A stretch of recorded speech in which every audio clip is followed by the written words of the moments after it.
Green building के कारण extra FAR कैसे प्राप्त करते हैं।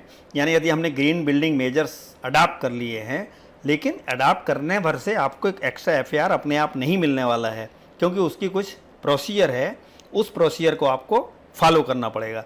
देखते हैं कि इसको आपको एक्स्ट्रा एफएआर प्राप्त करने के लिए क्या करना पड़ेगा।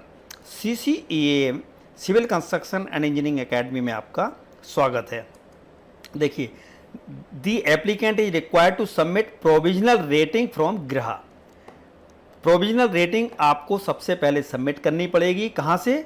गृह या IGBC या लीड से, यानी जो भी आपकी certifying green rating certifying agency हैं, उनसे आपको प्रोविजनल रेटिंग सबमिट करनी पड़ेगी। कहाँ पे?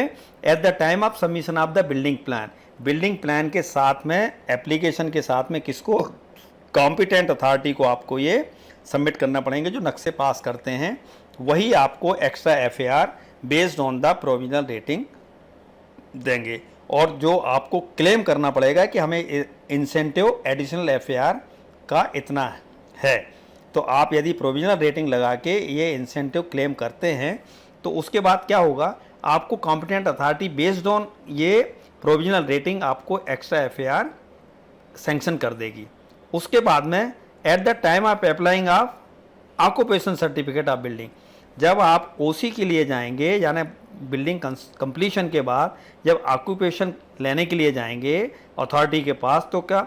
Applicant is required to submit final rating from गृह या एजेंसी से फाइनल रेटिंग, यानी यदि आपने 1 star 2 star 3 star 4 star 5 star जो भी आपने प्रोविजनल रेटिंग गृह की, चाहे आपकी सिल्वर, गोल्ड और प्लेटिनम रेटिंग आपकी लीड की जो भी आपने सबमिट की थी, वो तो प्रोविजनल थी। जब आपने ओसी लेने गए तो आपको फाइनल रेटिंग उन एजेंसी से दोबारा सर्टिफाई करवा के सबमिट करनी पड़ेगी, तब जाके आपको ये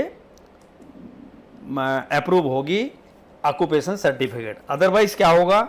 यदि ऐसा भी हो सकता है कि आपने मान लीजिए शुरू में 5 स्टार ले लिया और एक्चुअल में फाइनल रेटिंग आपकी 4 स्टार की कंस्ट्रक्शन कर पाया आप, तो क्या होगा? The competent authority only after verifying that the गृह rating achieved in final rating is same as provisional rating, यानी फाइनल रेटिंग और प्रोविजनल रेटिंग सेम है at the time of building plan application shall issue the occupation, तभी आपको OC मिलेगा। यदि आपकी दोनों रेटिंग, फाइनल रेटिंग और प्रोविजनल रेटिंग सेम है, तो आपको ओसी मिल जाएगा। ऐसा भी हो सकता है कि यदि आपकी फाइनल रेटिंग कम रह गई, जो आपने मान लीजिए 5 स्टार सबमिट किया था और 4 स्टार ही आप अचीव कर पाए, तो क्या होगा? Provided in case the final rating achieved is lesser than the provisional rating, less हो गई तो क्या होगा? The occupation certificate shall be issued, OC तो मिल जाएगा कब, लेकिन उस आपको क्या लगेगा? आफ्टर कंपाउंडिंग, लेकिन आपको कंपाउंडिंग फी लगेगी। कितनी कंपाउंडिंग फी लगेगी? Compounding the additional FAR, that is the difference of additional FAR from provisional rating and final rating, यानी प्रोविजनल और फाइनल रेटिंग के बीच में जो डिफरेंस है, उसकी वजह से जो एफएआर आपने एडिशनल एफएआर बनाया है, उसके ऊपर कितनी कंपाउंडिंग फीस लगेगी? 10 times at the rate of EDC, यानी एक्सटर्नल डेवलपमेंट चार्जेस की जो भी फी होगी उस टाइम पे, उसकी 10 टाइम्स आपको फी लगेगी applicable eight the time of submission of the occupation certificate application. तो आपको 10 टाइम्स फी आपको जमा करनी पड़ेगी, जितना आपका EDC का रेट होगा। यदि आपकी रेटिंग, फाइनल रेटिंग कम आती है तो ज़्यादा आती है तो फिर क्या होगा? यदि आपने मान लो 4 स्टार के लिए सबमिट किया और फाइनल रेटिंग आपको 5 स्टार आ गई, तो क्या होगा? Provided the applicant may claim additional FAR if final rating is higher than the provisional rating. आप एडिशनल एफएआर, यदि मान लीजिए 4 स्टार था, 4 स्टार में 12% अलाउड था एफएआर एक्स्ट्रा, लेकिन यदि 5 स्टार आपकी फाइनल रेटिंग आ गई तो क्या होगा? आपको 15% अलाउ हो गया। 15% यानी 3% एक्स्ट्रा आप और कंस्ट्रक्शन क्लेम कर सकते हैं, बना सकते हैं।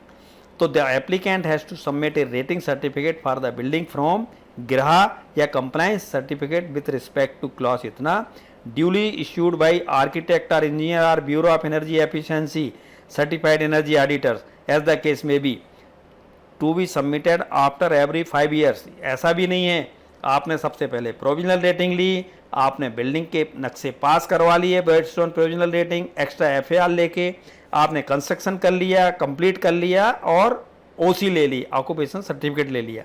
उसके बाद आपको हर 5 साल के बाद ऑडिटर से, एनर्जी ऑडिटर से ये सर्टिफिकेट देना पड़ेगा कि जैसे मान लो आपने 5 स्टार रेटिंग ली थी तो वो बिल्डिंग 5 स्टार ही काम कर रही है। ऐसा तो नहीं है कि ड्यूरिंग वर्किंग इसके रनिंग के टाइम पे आपके इक्विपमेंट या मशीनरी या जो भी आपने मटेरियल लगाया था वो एज पर 5 स्टार काम नहीं कर रहे हैं, या जो भी आपने रेटिंग ली थी उसके हिसाब से काम नहीं कर रहे हैं, कम कर रहे हैं, तो आपको ये सर्टिफिकेट एवरी 5 ईयर्स में देना पड़ेगा उनसे लेके।